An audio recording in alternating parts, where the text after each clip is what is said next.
today we're fortunate to have Mauro Aiello with us. He's been tying before, and that was us part one. Now we're going to go to part two, where he's going to regale us with some more of his deer hair tying. He's chosen to tie a whole fly, and hopefully you'll learn a lot of useful techniques and have a great time. And Mauro, you can tell us a little bit more about that as I bring you in here. Just give me one moment. All right, thanks so much, Brian. Thanks everyone for joining. Really appreciate it. So today, what I'm going to do is cover a couple of the, I would say the simpler and more useful flies. One is a small trout caddis, which I'm sure you're all familiar with seeing here. So we'll go through tying that. A couple of the tricks of how I tie this. It's a very simple fly. It's incredible how effective this is. Simple deer hair caddis. These are great because they float. They're visible to fish and fishermen or angler, which is always nice. So I'm just going to do a very quick dubbed body. Choose your favorite color. For anyone that, if you're in the area or, it's more convenient for you, one of the companies that I've been shopping at is called Fly Life Company in Tottenham. So if you just search up Fly Life Tottenham, you'll be able to find it, no issues. All right, so I'm just going to do a quick dubbed body here. So now, so I'm doing a fairly narrow back and then slightly thicker towards the front of the fly. And then what I like to do, which actually helps the fly quite a bit, if I can find my bag of dubbing, is I like to use ice dub, peacock black ice dub, right under where the wing will go.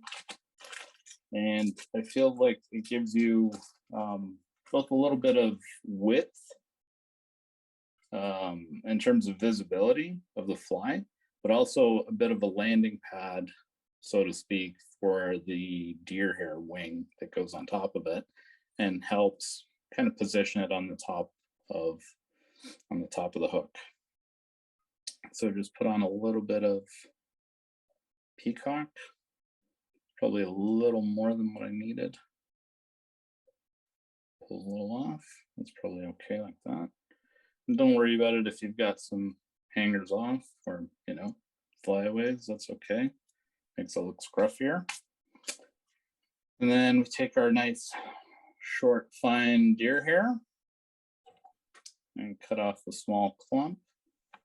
You want to take a little more than what you think you need and then hold it from the tips and then make sure you get rid of all of that fluff on the inside. Okay, and any shorter hairs will fall out generally. Then stack it as we did before. All right, so what you want to do is not pull them apart so quickly. Angle it down a little bit to hold the hairs off, then pull it out. And then they'll be nicely stacked and not fly all over.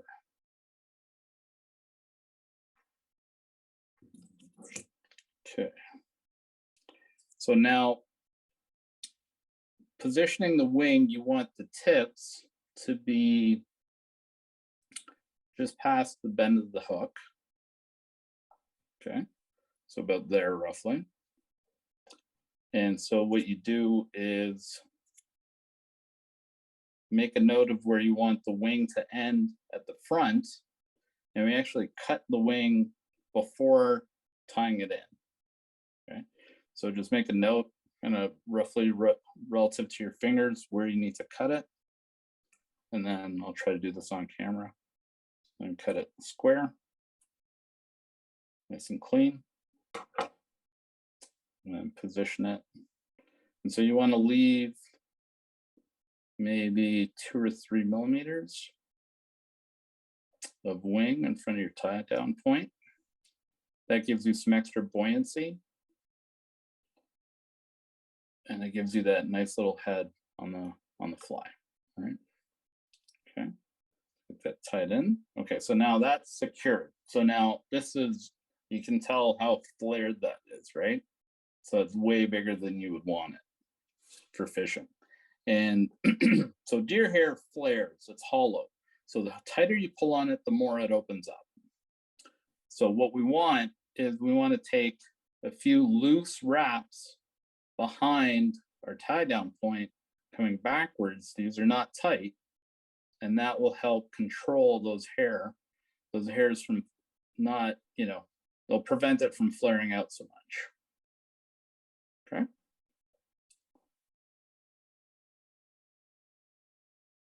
And so that gives you some control over it. Now, if that thread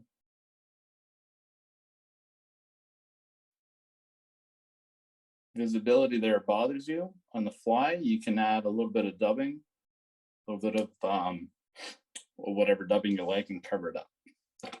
I've got a couple of flyaways here that are not behaving, so we can just clip those out if we like. And that's it. And if you then just go to the head and do a quick whip finish.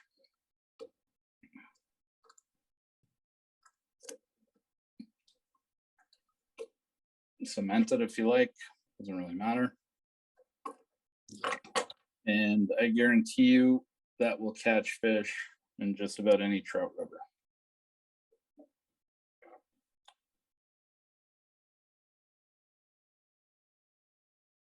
Yeah, more of the different deer hair. You're getting it from a different part of the animal, I imagine. The smaller, fine stuff you just use would probably be like a belly hair. Is there any difference in the buoyancy of that between that and the longer, coarser? Yeah, no, that's a great question. Let's dive into that now.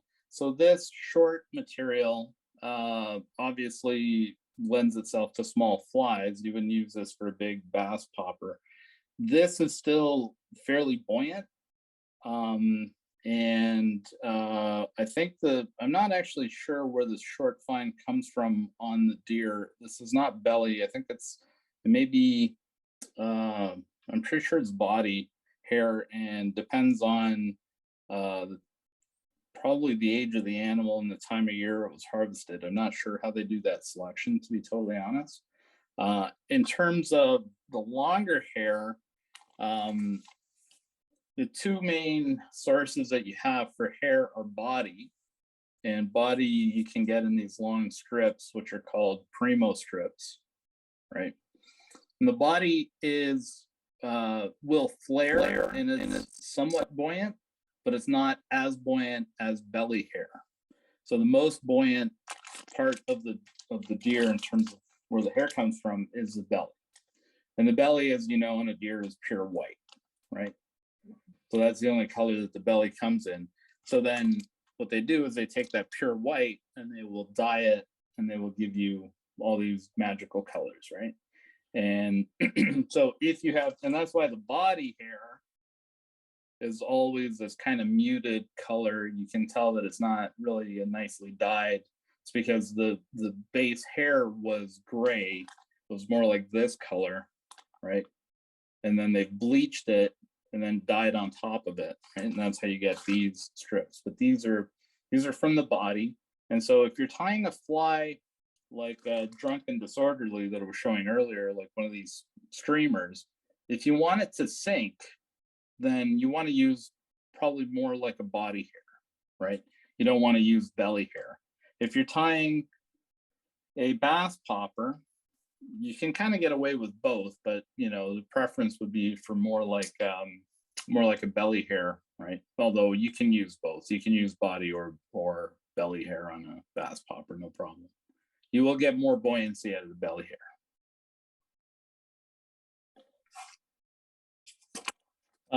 And then, I mean, you can actually tell when you're looking at the hair. I guess that's something that you kind of get a feel for, but this is a chunk of just natural deer hair that I've had for years now. When you get this kind of crinkle in it, you can see that, you see how it kind of gets that wavy pattern in it, you'll know that that's fairly puffy hair that will be easy to flare, right? And that's the kind of stuff you want if you're spinning deer hair and you want to be able to tie bass bugs. Yeah. And for spinning. Yeah. So let's dive into the Dahlberg. Okay, so this is my hook I've been using for Dahlbergs. It's a Gamakatsu B10S. Arex makes a good stinger hook. I'm sure there's other hooks available out there. This is just what I use. Okay. Okay. In terms of thread, it's actually important for deer hair. You don't want too fine a thread, regardless of the strength, because the thread will cut through the deer hair. And so you want thread with a bit of thickness to it. So something like a 150 denier or a 200, a GSP 200 is usually okay. Actually, you guys want to do a weed guard? Is anybody interested in seeing how to put a weed guard on? Okay, so what I use for weed guard is just Maxima, like 20 pound, 30 pound Maxima, something like that. Get yourself a chunk. Thread attached. So now, a bit of a misconception with spinning deer hair is that you need a bare hook shank. I believe that for many years. That's actually not true. You can tie just fine on a shank that's been covered with thread.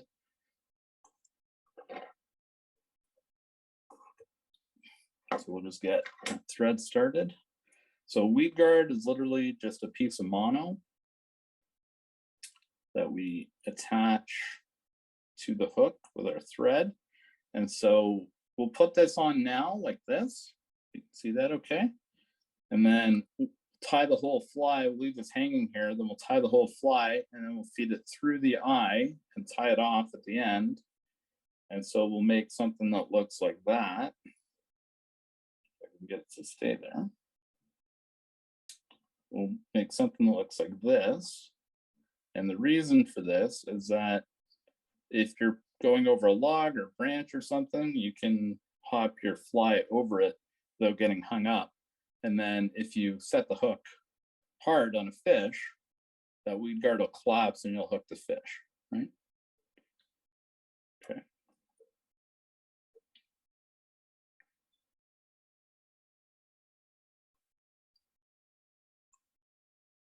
So we want to tie that on. I'm going to bring it down something like halfway down the bend of the hook.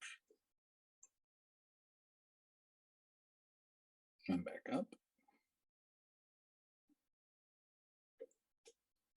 And then you want to put some kind of glue on there.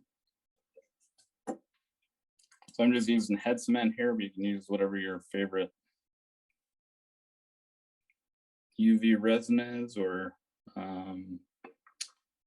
Zap-A-Gap, or whatever cyanoacrylate you like. Then what are we going to do? Then we're going to put some, so the tail on the Dahlberg, there's all kinds of variations of this, right? So in the traditional one, it's hackle tied on to look like frog legs or whatever, with some flash or marabou or whatever. There's variations of this with rabbit strips for tails. You can make fairly long ones. You know, there's a lot of things you can do with the tail. I'll tie the more traditional one today. So just grab a chunk of marabou.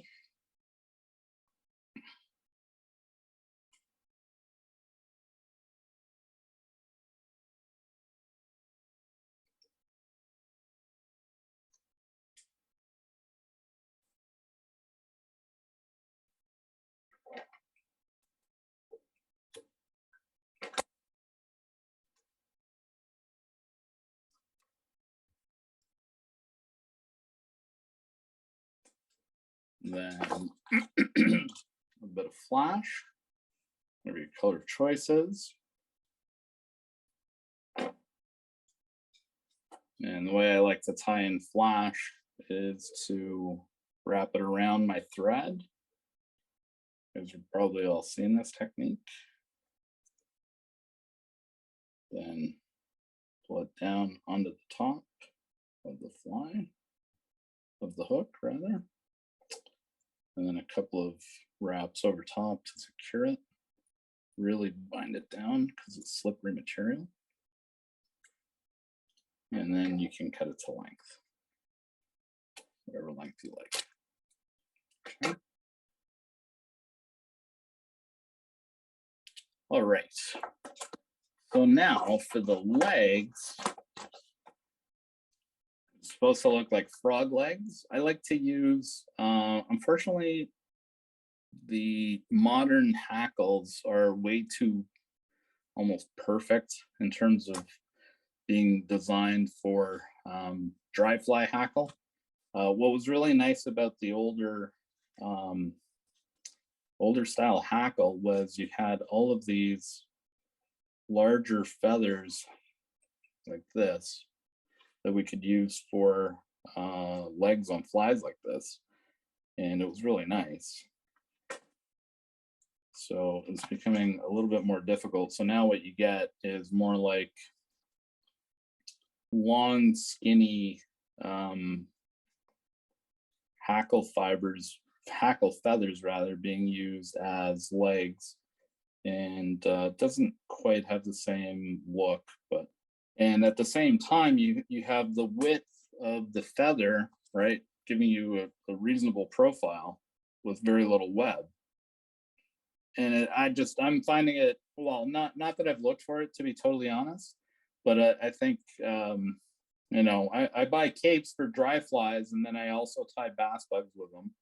And so I'm not buying a whiting cape for bass bug tying, but you know, the unfortunate effect of that is that the feathers that we have available to us on our dry fly capes are not quite as versatile as they were in the past, I'm finding.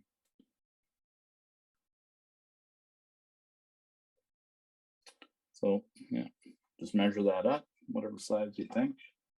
So all I've done here, sorry, I'm talking and not showing you what I'm doing, is I've stripped the bottom of the quill free of any fibers, just to get it ready for tie-in. And then I'm going to tie these in in pairs. So you want 2 per side, just to give it a little bit more volume. And in the event that you lose a leg, you don't have a completely lopsided fly. Hackles today. That's better.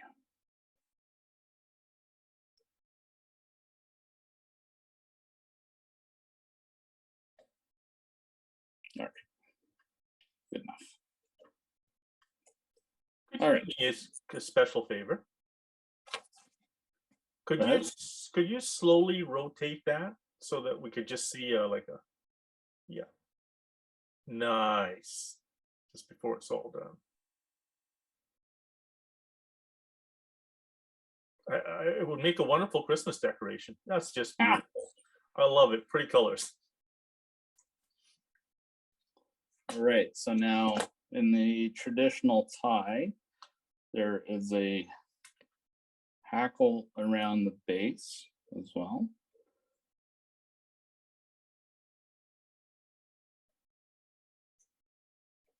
Bind that down. Wrap that.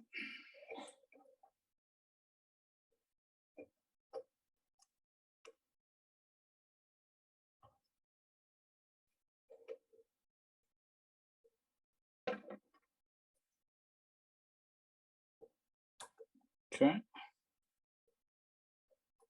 Clean it up a bit. And then when you get to this stage, it's not a bad idea to hit it with some head cement. Or whatever your adhesive of choice is.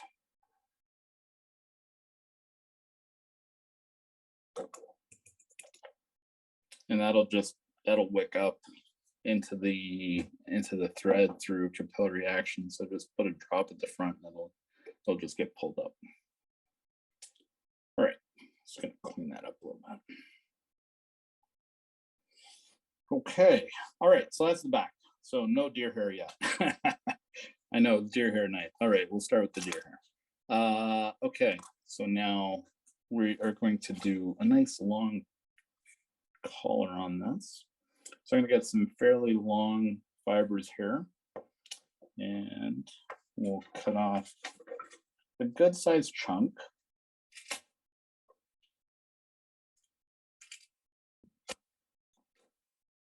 Okay, so deer hair people like to talk in pencils. So usually you try to take what you would think of as about a pencil width. I think the days of using that amount are kind of gone. We don't really do that anymore. We take quite a bit more than the traditional pencil width. And the reason is you don't really need to spin deer hair anymore. And so I'll show you the technique that we use. And I'm going to stack this because it's going in the back. And I have the worst hair stacker ever for large hair. And I definitely need to invest in a new stacker. This will do for today.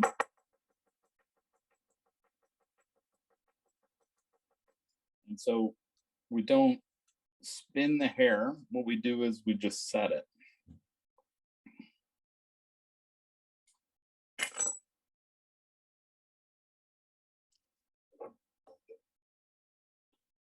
So the technique looks something like this. So if we take our hair and you position it roughly the length that you want it on the fly, transfer hands, and then do a loose wrap, another loose wrap right over it, and then let go with your material hand, and then keep turning with your thread hand. It'll roll over onto the bottom. Okay, can you see that? Now, when it's on the bottom, you put your index finger on the top to stop it from spinning, and then just pull hard on the thread, and that'll flare it in place. And then another wrap just to secure it. Okay, so can you see how that, you can still see bear hook above? Is that in focus? Yeah. Okay. And so we're going to do the exact same thing on the top now. So rather than try to take one clump of hair and spin it all the way around the hook and get inconsistent results, if you do that, you'll get much more consistent results on your deer hair work. Okay, so now we need to do this again. I'm not going to bother stacking this. I'm just going to line the tip slightly and get rid of some of the short ones. It's kind of a sparse clump. I could have taken more, but that's okay. So now this one, obviously we don't need to roll over. So just 2 turns, pull down, and it flares. And so because of that hollow nature of the deer hair, you can see how much it flares, right? Okay. Good. All right. So now let's advance our thread and we'll do it again. So in deer hair, or in the Dahlberg Diver anyway, there's a lot of repeat work. So this is going to happen multiple times for the next few minutes.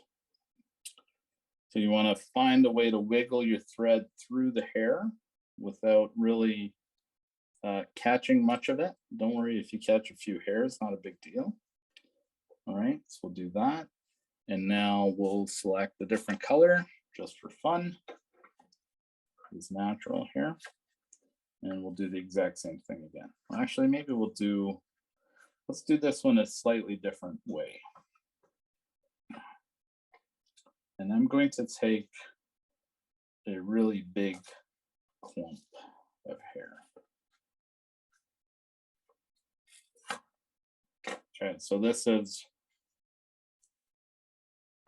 That's kind of the amount you can, it's like the size of my thumb kind of thing, right? It's a huge clump of hair. Then you want to make sure that you clean out all the fluff at the bottom.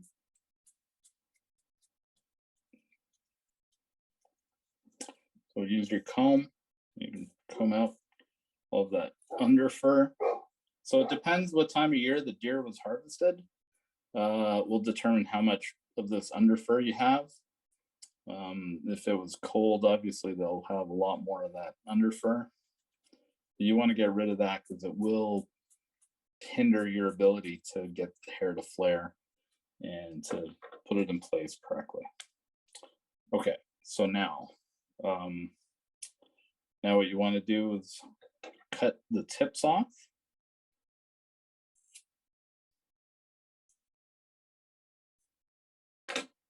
And then you can position it where you'd like it. So now I'm going to do this one slightly different. So the idea behind flaring deer hair is that you want a consistent amount of hair around the hook, 360 degrees around the hook. And so there's a couple of ways to do it. So the previous way I did it was to put half on the bottom and half on the top. The other way to do it is to, or another way to do it, is to literally align the center of the clump of deer hair with the hook shaft, the hook shank, the eye, and essentially I've got the shank of the hook right in the middle of that clump. Sorry about the hands. Okay, so the hook shank is right in the middle of that clump. Now I can take my thread, go around a couple of times. Right, I'm just, actually I want to go a little bit, sorry, I went too forward in that clump there. I'm going to go about halfway down the clump there. Something like that.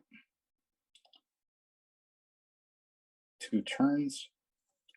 Make sure that it's in the middle so I can feel the eye right there, right in the middle of the clump, then just pull. Right.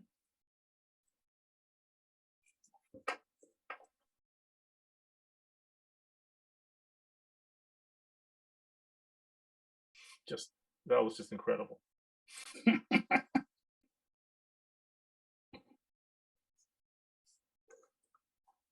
I mean, yeah, that is so much more consistent a way to get deer hair onto a hook versus trying to spin it consistently, right?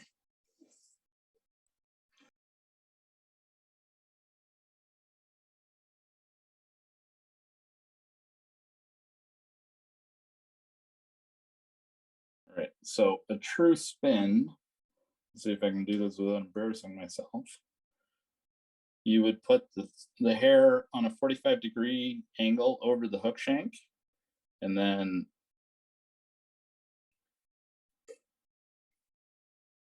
do that to evenly distribute the hair around the shank, right? And so there I just spun it. I don't know if you saw it spin around the shank. Problem with that is you then have to do this kind of thing to try to make sure that you've got it exactly 360 degrees evenly. And your flies will always have this weird asymmetry to them. At least I haven't been able to figure out how to get a spin every single time perfect. Whereas doing a set, I can do it, basically much closer to perfect. All right, so that's that.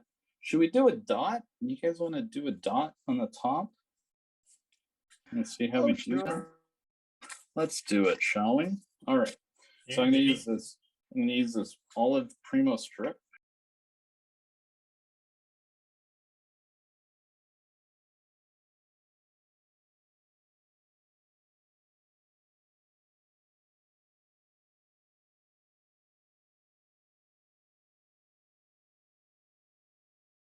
Okay, so 2 wraps. I'm going to pull it down to the bottom. Okay. And then hold it just like we did the first one, and hold it. Pull tight.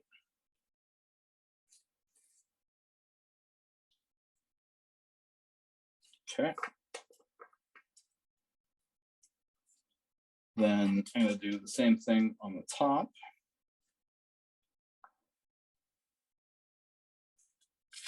So now the other thing with a set versus a spin is the amount of hair I can get into one area is dramatically higher, right? And so if you're looking for buoyancy in a bass bug, that's kind of key. You just can't get anywhere close to the same amount of material into the same area by spinning it onto the hook. Okay, so another clump. So this one's going to go on the top.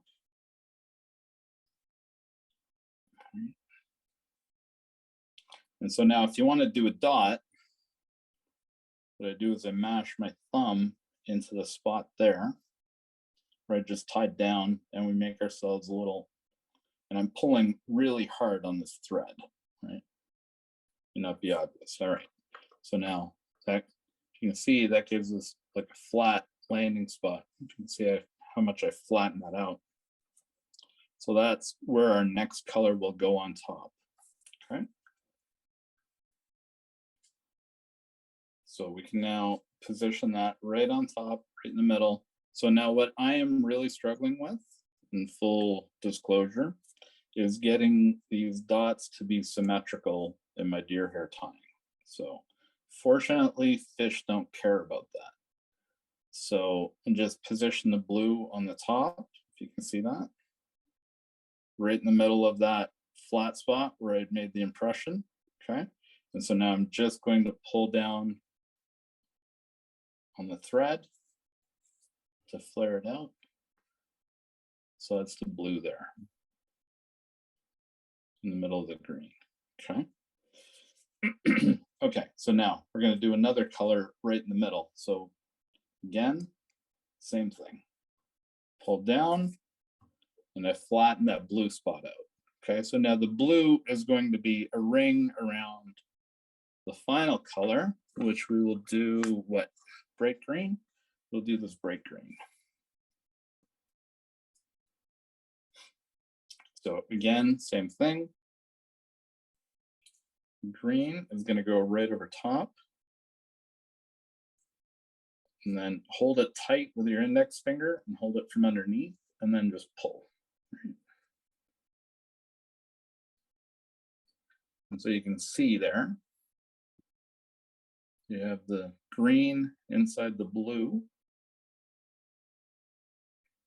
All right. And then we'll do securing wrap, pull it tight. Now you don't want to let go any thread tension here. So make sure you're keeping your thread tension on. Then find the hook shank in here somewhere. And we are going to just pack it a little bit because I have no space here for anything.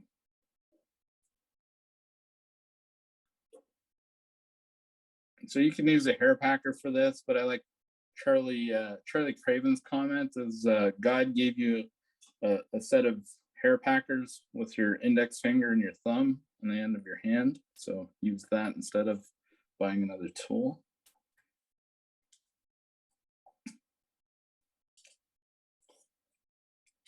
All right, so now at this point, you want to wiggle your thread through.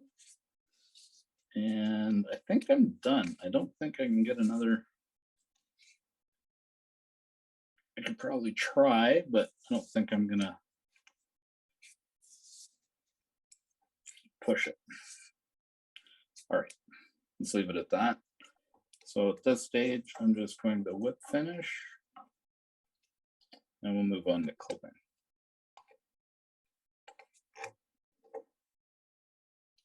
Okay.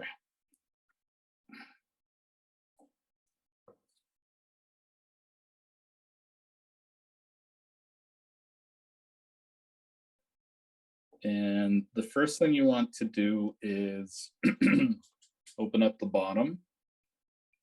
Okay, so you want to stay parallel to the bottom, but you want to stay at least a couple of millimeters away from the hook shank so that you don't slice your thread, right? And so You can see that first cut there, right?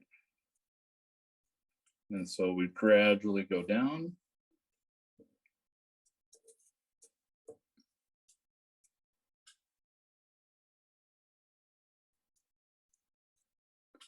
So when I get close, what I like to do is get either a pair of scissors or a bodkin, and I physically poke through the deer hair to locate the hook shank, and then kind of guess how much distance do I have left to the hook shank so that I know if I'm safe or not in terms of continuing to slice off hair. You do want this fairly close, as close as you can get it, because you want a big hook gap.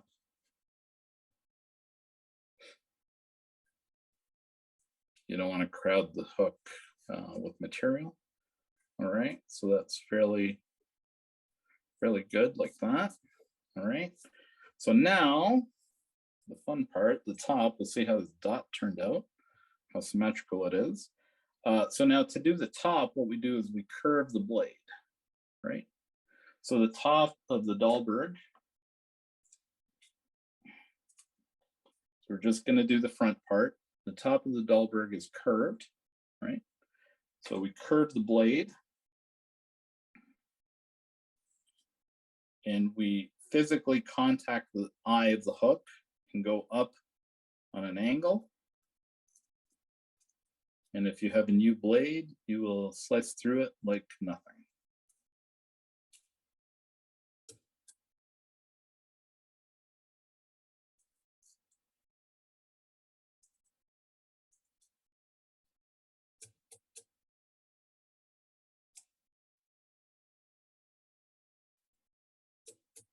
And so now you can start to see the dot on the top. Right?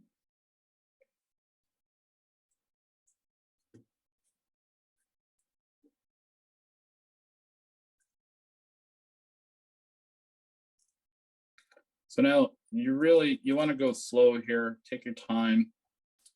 Don't rush. Unless you're on a video call trying to get it done and you're going to rush and make a mistake. That's okay. I make lots of mistakes. So something like that.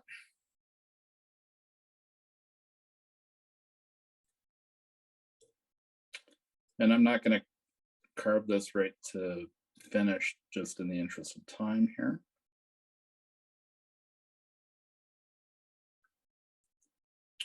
But we'll make it fishable. That dot actually turned out rather good.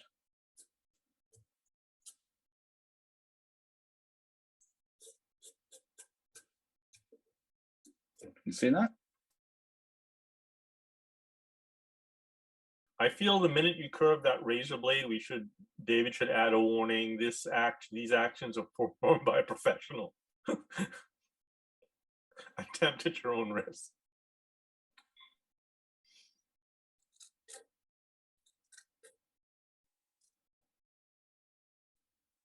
You can get holders for these to do this. I've never, I mean, I don't know. I live dangerously. If you're at all apprehensive about holding a razor blade curved like that and cutting, then, definitely get a holder for it. All right, that's good enough there. So I'm going to stop there on the front, and now I'll just show you how I do the collar. That actually turned out not too bad. All right.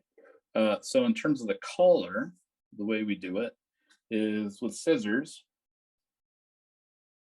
Just estimate where you want the collar and go around and just turn the vise.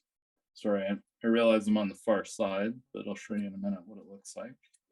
And just rough it out. You're not trying to get it perfect on the first pass. Just rough it out. Obviously cut bigger than where you think you want it so that you can trim it up more.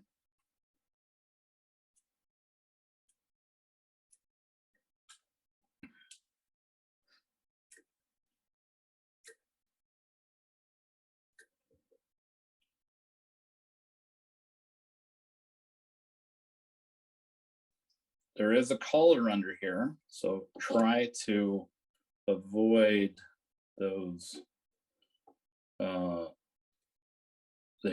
collar hairs that are let's say the tips, right, rather than the butt ends of the deer hair that we tied in.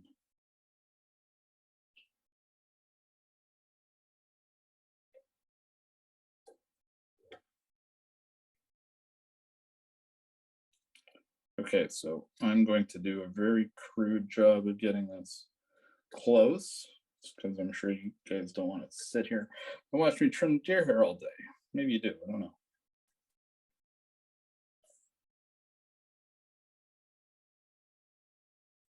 Can you see how it has some hairs here sticking out at the front? They're Yep. kind of hard to cut. An easy thing to do is just line up your razor blade. Now, remember your GSP thread has like, I don't know, 500 strands in it or something. And all of those little fibers are going this way. So if I cut with my razor blade in this direction, so I'm going right against the shank here. I'm not going to cut across the thread. I'm going in line with those small fibers. So there's no risk of me cutting the thread off. And so I can go around a couple of times, get rid of all that deer hair. And clean it up a bit. Okay. So that's close enough, I think. So reattach our thread here. Let's do a quick jam knot.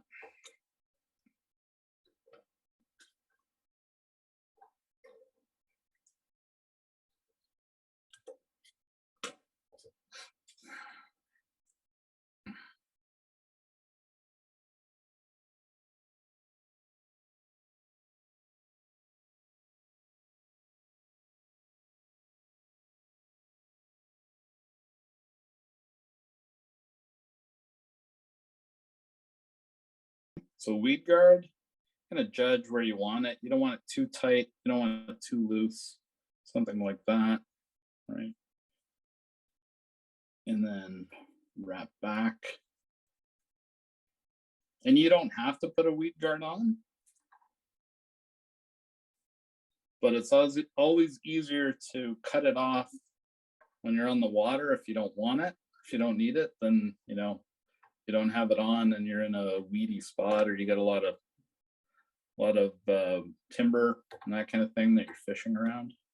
A couple of half hitches, and that's about it. And so now cutting off the